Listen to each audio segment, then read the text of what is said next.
Imagine a silent revolution. That stalled out. This isn't a scene from a sci-fi movie, this is the reality on dealer lots across the country right now. We were promised an electric future, a clean, silent takeover of our roads. But that future has arrived, and it's just sitting there, gathering dust. Welcome to the great EV slowdown, the electric car crash that nobody in the auto industry saw coming, or at least nobody wanted to admit was coming. Just a couple of years ago, the headlines were dominated by grand announcements from every major automaker, vowing to go fully electric. Billions were invested, production lines were retooled, and the message was clear: adapt or get left behind. The demand was supposed to be insatiable, but today, that narrative has hit a massive roadblock.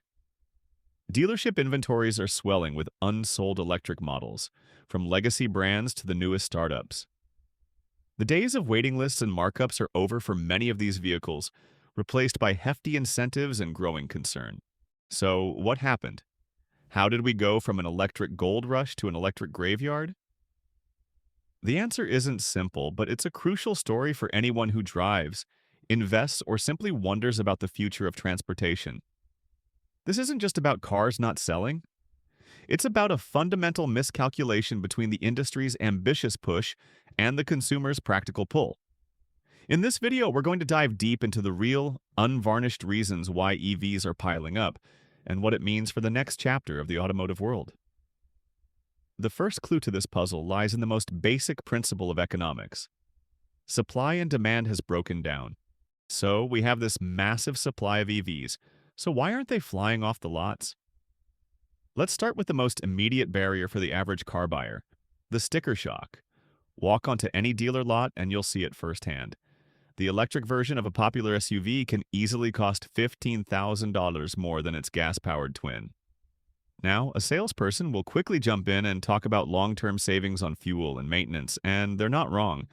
But that math falls apart when you're standing there, trying to figure out how to afford a higher monthly payment today. The core of the problem is that the industry initially targeted the luxury segment. Early adopters were willing to pay a premium for the latest technology and the Tesla badge. But the mass market operates on a completely different budget.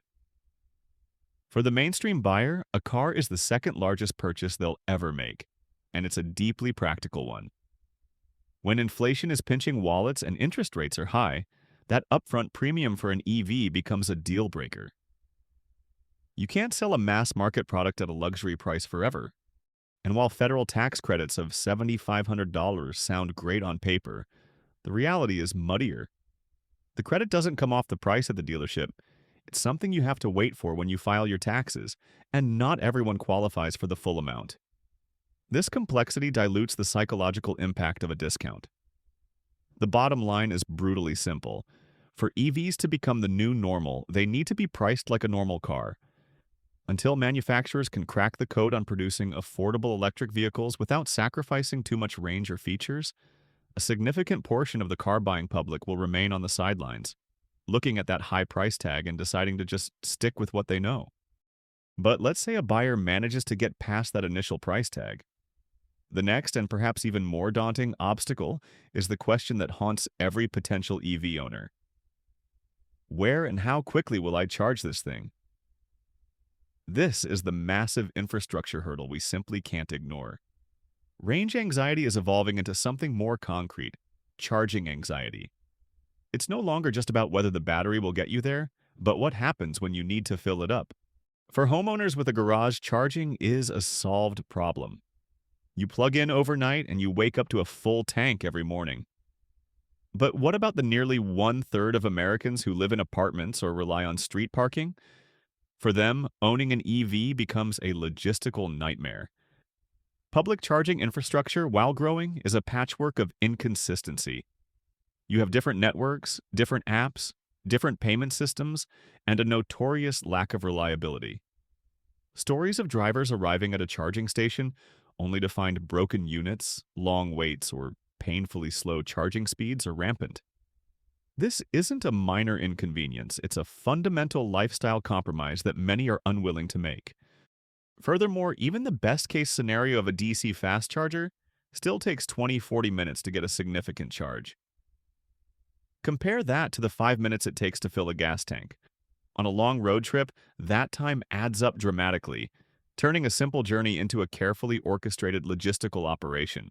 Until charging an EV becomes as easy, reliable, and fast as filling up with gasoline, accessible to every driver, regardless of where they live, this infrastructure gap will continue to be a powerful psychological and practical barrier, keeping countless buyers away from the EV section of the dealer lot and firmly in the comfort of the familiar.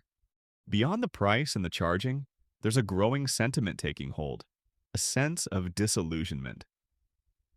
For years, we've been sold a vision of the perfect electric future, cars that are not just cleaner, but also smarter, faster, and virtually maintenance-free.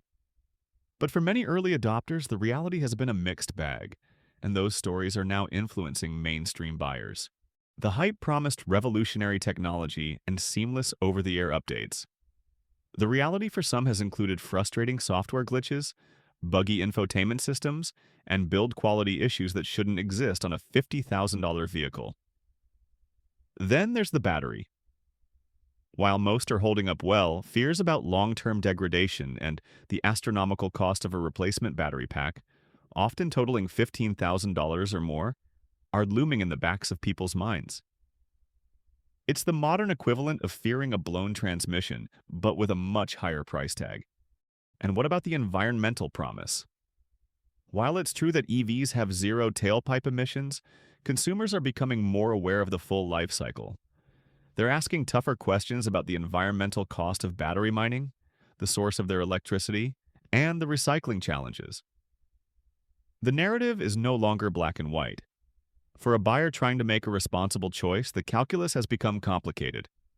When you combine these unresolved concerns with the high upfront cost and charging hassles, the value proposition starts to fray.